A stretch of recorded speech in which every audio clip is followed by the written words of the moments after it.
கஷ்டப்படுறதா இல்லை வந்து பெருமைப்படுறதான்னு தெரியல. ஏன்னா அவர் பக்கத்தில் வேர்சஸில் என் பேர் வர்றதே எனக்கு பெரும் பாக்கியமாக தான் நான் பார்க்குறேன். அந்த மாதிரி ஒரு இசை கடவுளாக தான் நான் பார்க்குறேன். குழந்தையிலேருந்து அப்படி தான் பார்த்துருக்கேன். அண்ட் இன்னைக்கு இந்த நிலைமை. பட் சிம்பிளாக சொல்லணுன்னா எனக்கும் அவருக்கும் பிரச்சனையே கிடையாது.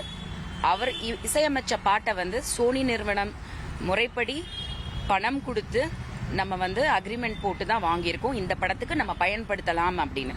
ஸோ அவங்க லீகலாக ஒரு அக்ரிமெண்ட் கொடுத்துருக்காங்க. அவங்க வந்து எல்லாமே ப்ரொடியூஸ் பண்ணியிருக்காங்க. அவங்க வந்து கோர்ட்டுக்கு அவங்கள தான் அவர் கேட்கணுமே தவிர வாங்கின இப்போ நம்ம ஒரு அப்பார்ட்மெண்ட் வாங்குறோம், ஒரு பில்டிங், அந்த பர்டிகுலர் பிராண்டில் தான் நம்ம போய் காசு கொடுத்து அந்த டாக்குமெண்ட்டை நம்ம வாங்குவோம். திடீர்னு சம்மந்தம் இல்லாமல் வந்து நான் தான் கட்டினேன் பில்டிங்கை, நான் தான் வந்து ஆர்கிடெக்ட் அப்படின்னு சொல்லிட்டு நம்ம மேலே கேஸ் போட்டால் அது எந்த விதத்தில் நியாயம்? இதை நான் அப்படி தான் பார்க்குறேன். அவர் தான் இசையமைச்சார். அவருக்கு நன்றி சொல்கிறதுக்காக தான் நாங்கள் அந்த கார்டு யூஸ் பண்ணோம், நன்றி கார்டு யூஸ் பண்ணோம். சினிமாவில் வந்து எல்லா சினிமாலையுமே நன்றி கார்டுங்கிறது வந்து ஒரு ரெகுலர் ஃபார்மேட். நீங்கள் எந்த படம் பார்த்தீங்கன்னாலும் தேங்க்ஸ் போடுவாங்க.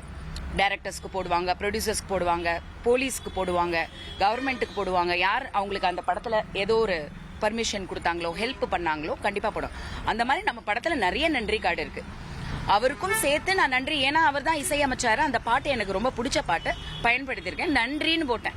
அந்த நன்றியை வந்து அவர் வந்து என்ன சொல்றாருன்னா, இந்த நன்றி கார்டை வச்சு நான் வந்து இப்போ விளம்பரம் பண்ணிட்டேன், அதனால எனக்கு பணம் வேணும்னு சொல்லி நம்மளை கேட்குறாங்க. அப்படி வந்து கொடுக்குற அளவுக்கு நான் சம்பாதிக்கவும் இல்லை. ரெண்டாவது, அது வந்து நன்றின்னு சொன்னதுக்கு அப்புறம் அது பணம் கேட்கறது தவறான ஒரு விஷயமா தான் நான் பார்க்குறேன். பட் அதை மீறி அதை ரிமூவும் பண்ணிட்டோம். சரி, நன்றி சொல்லலை, மரியாதை கொடுத்தோம். அந்த மரியாதை வேணான்னு நீங்கள் சொன்னதுக்கப்புறம் நாங்கள் அதை ரிமூவ் பண்ணிட்டோம். ஸோ நீங்கள் யூடியூப்பில் நான் வந்து படத்தை வந்து ஒரு மெம்பர்ஷிப்பில் என்னோட சேனலில் போட்டு ரிலீஸ் பண்ணியிருக்கேன். ஸோ அதில் நீங்கள் போய் பார்த்தா கூட அவருக்கு நன்றின்ற கார்டு அவருக்கு மட்டும் போட்டது தூக்கியாச்சு, மற்றவங்க எல்லாருக்கும் இருக்கும். ஸோ அது நம்ம ரிமூவ் பண்ணியாச்சு. இப்போ சாங்கை பொறுத்த வரைக்கும் அவங்க சோனி கிட்ட தான் கேட்கணும். என் டாட்டர் தான் சைன் பண்ணி வாங்கினாங்க. என்னதான் இருந்தாலும் மை டாட்டர் தட், நான் தான் டைரக்டர் அந்த படத்துக்கு, நான் தான் அந்த இடத்துக்கு அது தேவைப்பட்டுச்சுன்னு சொல்லிட்டு சோனியை வந்து அப்ரோச் பண்ணோம். இப்போ சோனி நமக்கு வித்தது கரெக்டா இல்லையான்றது அவங்கக்குள்ள சண்டை. எனக்கும் அதுக்கும் சம்பந்தமே கிடையாது. ட்ரெண்டை ஃப்ரெண்ட் ஆக்கிக்கோங்க. தந்தி டிவியின் சப்ஸ்கிரைபர்ஸ் அண்ட் ஃபாலோவர்ஸ் குடும்பத்துல நீங்களும் இணையுங்க.